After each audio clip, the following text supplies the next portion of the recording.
It is a business, and people have right to invest anywhere in any company.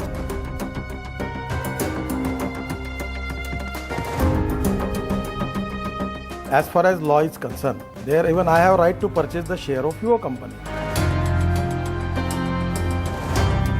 We are ready for any investigation. सवाल बहुत सीधा सा है नितिन गडकरी साहब को लेकर मेरे हिसाब से, और मैं एक जर्नलिस्ट के तौर पर आपको बता सकता हूं, सवाल अभी भी बहुत पॉलिटिकल है। इसलिए है क्योंकि नितिन गडकरी बीजेपी के अध्यक्ष हैं। तमाम ऐसी खबरें काफी लंबे वक्त से आती रही थी कि इनको एक सेकेंड टर्म का एक्सटेंशन मिलेगा, यानी कि ये दूसरी बार भी लगातार बने रह सकते हैं बीजेपी के अध्यक्ष पद पर। अब सवाल ये उठ रहा है कि क्या ये सब कुछ आरोप लगने के बाद, जिसकी अब इनकम टैक्स डिपार्टमेंट और मिनिस्ट्री ऑफ कॉर्पोरेट अफेयर्स की तरफ से जांच शुरू हो गई है, क्या नितिन गडकरी को पहले तो अपनी प्रेजेंट पोजीशन पर बने रहना चाहिए, या नितिन गडकरी को प्रेजेंट पोजीशन के बाद जो सेकेंड टर्म की बात हो रही थी भारतीय जनता पार्टी के अध्यक्ष के तौर पर, क्या उन्हें वो अब मिल सकता है? ये दो बुनियादी बातें उठा रहा हूं। सबसे पहले आपको सिंपली हमेशा की तरह सरलता से कोशिश करूंगा समझाने की कि नितिन गडकरी पर आरोप आखिरकार है क्या। पीडब्ल्यूडी मंत्री रहते हुए गडकरी ने एक कंपनी को ठेके दिलवाए। ये तब थे जब बीजेपी सेना अलायंस की सरकार थी महाराष्ट्र में, और नितिन गडकरी उसमें पीडब्ल्यूडी मिनिस्टर थे।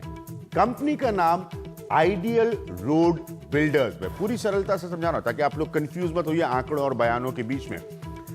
बदले में आईआरबी आइडियल रोड बिल्डर्स ने पूर्ति ग्रुप को 165 करोड़ का लोन दिया, जिसमें कि आपको पता है कि नितिन गडकरी साहब का स्टेक है।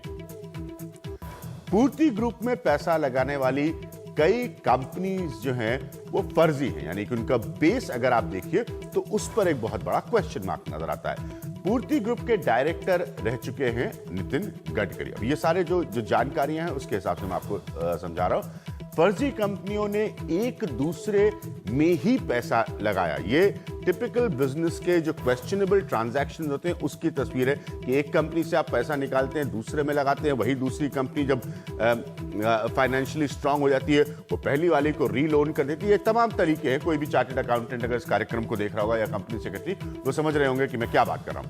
अब उसके बाद आरोप, एक कंपनी का डायरेक्टर जो है वो गडकरी का ड्राइवर निकलता है, यानी कि अपने घर के लोगों को आप, हर कंपनी को डायरेक्टर्स की आवश्यकता होती है, अपने लोगों को आप डायरेक्टर्स बनाते हैं तो आपने अपने ड्राइवर को वो ओहदा दे दिया अपनी कंपनी में।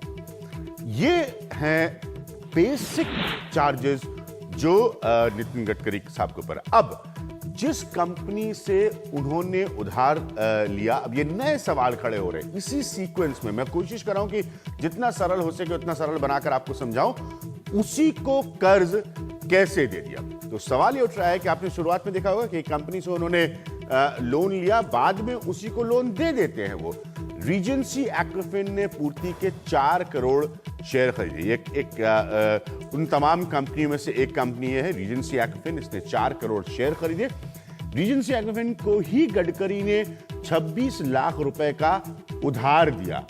अब ये यहां से ये सीक्वेंस शुरू हो रहा है कि किस कंपनी से आप पैसा ले रहे हैं, वापस किस कंपनी को दे रहे हैं। पूर्ति ग्रुप ने रीजेंसी एक्विफिन को 95 लाख रुपए उधार दिए, यानी कि आप इसी कंपनी को एक तरह से रिफंड कर रहे हैं। मतलब रिफंड से मतलब पैसा वापसी नहीं, लेकिन वापस उसमें पैसा डाल रहे हैं उधार के तौर पर। उस कंपनी को उधार क्यों दिया जिससे आपने पहले खुद पैसा लिया था?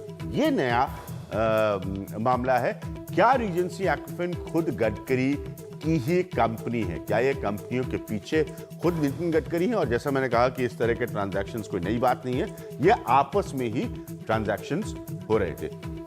तो ये तस्वीर है नितिन गडकरी के ऊपर लगने वाले चार्जेस की, आरोपों की। अब इसका सियासी असर, जिससे मैंने अपने इस प्रोग्राम की बात रखी थी, सियासी असर यह है कि क्या नितिन गडकरी, पहली तो बात यह है कि जिस पोजीशन पे इस वक्त है क्या उस पर बने रह पाएंगे नितिन गडकरी, और दूसरी बात यह है कि जो तमाम खबरें उनके एक एक्सटेंशन पाने की बताई जा रही थी कि वो बीजेपी के प्रेसिडेंट वापस बने रहेंगे अगले 2 साल के लिए, क्योंकि ये चुनावी साल आने वाला है। कभी मत भूलिएगा, अगर 2014 में चुनाव होते हैं उस वक्त नितिन गडकरी जो है बीजेपी के प्रेसिडेंट होंगे। क्या वो एक्सटेंशन इस मौजूदा माहौल में उनको मिलेगा? औपचारिक तौर पर बीजेपी और आरएसएस दोनों इस वक्त नितिन गडकरी के पीछे खड़ी नजर आ रही है। लगता है आरएसएस के दरबार में गडकरी की पेशी रंग ला रही है। कई आरएसएस नेताओं को लग रहा है कि गडकरी पर आरोप राजनीतिक हैं और यूपीए सरकार के भ्रष्टाचार से ध्यान हटाने के लिए हैं। आरएसएस को कोई डिस्कम्फर्ट नहीं है और जहां तक आप आरोप को गंभीर बताते हैं, वो आरोप करने वाले कौन है इस पर निर्भर करता है। राम जेठमलानी ने नितिन गडकरी का इस्तीफा मांगा है, लेकिन बीजेपी ने साफ कर दिया कि इस्तीफे का सवाल ही नहीं उठता। अकेले व्यक्ति हैं जिन पर आरोप लग रहे हैं, जिन्होंने पहले दिन कहा कि ये तो मेरी सफाई है, लेकिन जांच एजेंसियां तो सारी आपके पास हैं। मैं अपने आप को प्रस्तुत करता हूं, जिस एजेंसी से चाहो जांच करवा लो, कहीं कुछ गलत नहीं किया। पार्टी नेताओं का कहना है कि बीजेपी अभी गडकरी के बारे में कोई फैसला कर हिमाचल प्रदेश चुनाव में मुद्दा नहीं बनाना चाहती है, लेकिन ये जरूर है कि दिसंबर में कार्यकाल खत्म होने के बाद गडकरी का दोबारा बीजेपी अध्यक्ष बनना अब नामुमकिन लगता है। गडकरी पर नए खुलासों से पहले बीजेपी के बड़े नेताओं में ये आम राय बन गई थी कि उन्हें दोबारा कार्यकाल दिया जाएगा। इसके पीछे बड़ी वजह यही थी कि वो ये तय नहीं कर पाए थे कि अगर गडकरी अध्यक्ष नहीं बनते हैं तो फिर उनकी जगह कौन लेगा। आज भी कमोबेश हालात वही हैं, इसीलिए लगता है कि गडकरी के बारे में अंतिम फैसला होने में अभी कुछ वक्त और लगेगा। दिल्ली में अखिलेश शर्मा, एनडीटीवी इंडिया। तो आज के अपने पैनल से मैं आपको मिलाता हूं। मेरे साथ सुधांशु मित्तल साहब मौजूद हैं भारतीय जनता पार्टी के, मेरे साथ संजय सिंह मौजूद है जो कि अरविंद केजरीवाल के साथी है, इनके सिंह होंगे। मेरे साथ जो कि जनरल सेक्रेटरी है ब्रॉडकास्टर्स एडिटर्स एसोसिएशन के, महाबल मिश्रा हैं जो कि कांग्रेस को रिप्रेजेंट करते हैं। हम सीधी सीधी बात कर रहे हैं कि फिर आखिर यहां से नितिन गडकरी का होगा क्या। सुधांशु, मैं आपसे शुरू करूंगा। स्वाभाविक है, अभिज्ञान में ऑफिशियल डिफेंस तो है इस वक्त नितिन गडकरी नहीं, मैं पहले अभी जो आपने भूमिका बांधी, हाँ। उसी भूमिका के बारे में कुछ कहना चाहता हूं। हाँ। आपने कहा नितिन गडकरी पीडब्ल्यूडी मिनिस्टर थे महाराष्ट्र में, और उन्होंने एक कंपनी को ठेके दिलवाए और उसी कंपनी से लोन लिया, और यही गलती है, यही कहा आपने। अब कुछ तथ्य आप भी समझ लीजिए। बताइए। नितिन गडकरी कब मंत्री थे? 95 से लेकर 99। 165 करोड़ का लोन जो है वो कब दिया गया? 10 मार्च 2010, 11 साल बाद। हम कहना क्या चाह रहे हैं? हर चीज किस चश्मे से देखनी है ये हमें तय करना पड़ेगा। मैं मानता हूं कि आज की राजनीतिक